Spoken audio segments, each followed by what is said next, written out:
September నెల 1వ తేదీ నుంచి 30వ తేదీ వరకు ద్వాదశ రాశుల 8వ రాశి వృశ్చిక రాశి వారి జ్యోతిష్యం చూద్దామండి. గవ్వల శాస్త్ర ప్రకారం ఈ గవ్వల శాస్త్రాన్ని లకుట ప్రశ్న శాస్త్రం అంటారు, చింతామణి శాస్త్రం అంటారు. 9 గవ్వలు 3 సార్లు వేసి వాటిని లెక్కబెట్టి వారి జ్యోతిష బలం భూత భవిష్యత్తు వర్ధమానం ఎలా ఉందో చూద్దామండి.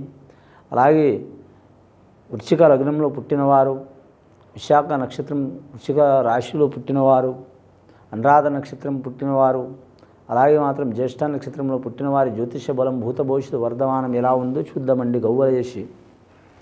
గవ్వల శాస్త్ర ప్రకారం చూద్దామండి. చింతామణి శాస్త్రం, లకుట ప్రశ్న శాస్త్రం.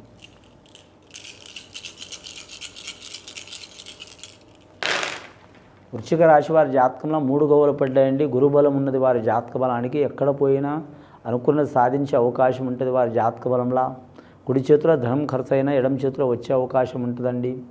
ముఖ్యంగా వారి జాతక బలానికి మాత్రం ఎన్ని ఇబ్బందులు, చిక్కులు, చికాకులు వచ్చిన వాళ్ళ ఫ్యామిలీ మెంబర్ సహకారం చేసే అవకాశం ఉంటుంది. సంతానం నుంచి కలిసి వచ్చే అవకాశం ఉంటుంది. సత్సంతాన ప్రాప్తి వస్తూ ఉంటుంది. వివాహం కాని వారికి వివాహ బజాలు కలిసి వచ్చే అవకాశాలు ఉన్నాయండి. ఇప్పుడు కాదు, ఒక 5-6 నెలల్లో కలిసి వచ్చే అవకాశాలు ఉన్నాయి.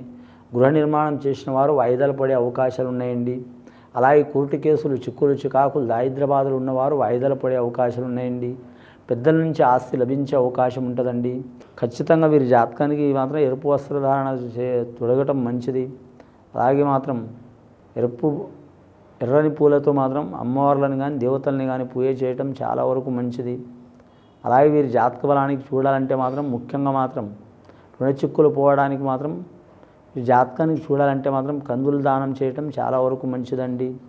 అలాగే ఆంజనేయ స్వామి పూజ చేయటం, అలాగే ఆంజనేయ స్వామి మాల వేసుకోవడం, ఇవాళ కాకపోయినా దీక్ష ఒక కార్తీక మాసంలో కావచ్చు, చలికాలంలో కావచ్చు, దీక్షాధారణ చేయడం చాలా వరకు మంచిది వీరి పేరు మీద.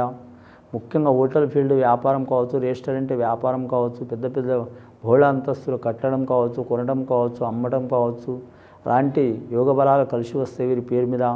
షేర్ మార్కెట్ రంగం, స్టాక్ మార్కెట్ రంగంలో కొన్ని ఇబ్బందులు, చిక్కులు, చికాకులు వస్తాయండి. కానీ పందాలు వేసే కాడ ధనం గురించి మాత్రం పడటం మాత్రం ఖచ్చితంగా జరిగే అవకాశం ఉంటుంది వీరి పేరు మీద. కానీ అన్నదమ్ములతో సహకారం అయ్యే అవకాశం ఉంటుంది. కుటుంబంలో మాత్రం చిక్కు మాత్రం తప్పదండి. వీరు బయట ఎక్కడ పోయిన గెలుస్తారు కానీ మాత్రం ఇంట గెలవలేరండి. భార్యాభర్తలతో విరోధం కానీ, సంతానంతో విరోధం కానీ, కుటుంబంతో విరోధం కానీ ఖచ్చితంగా ఉంటుంది. ఇది ఒక్కటి మైనస్ ఉంది. ఈ మైనస్ కూడా వెళ్ళిపోవాలంటే మాత్రం ఇది ఎంత ఓపిక ఉంటే అంత మంచిగా కలిసి వచ్చే అవకాశం ఉందండి. ఇది విని చూసి ఆచరించే వారికి మంచి ఫలితాలు కలుగుతాయండి. వృశ్చిక రాశి వారికి శుభం భూయాత్.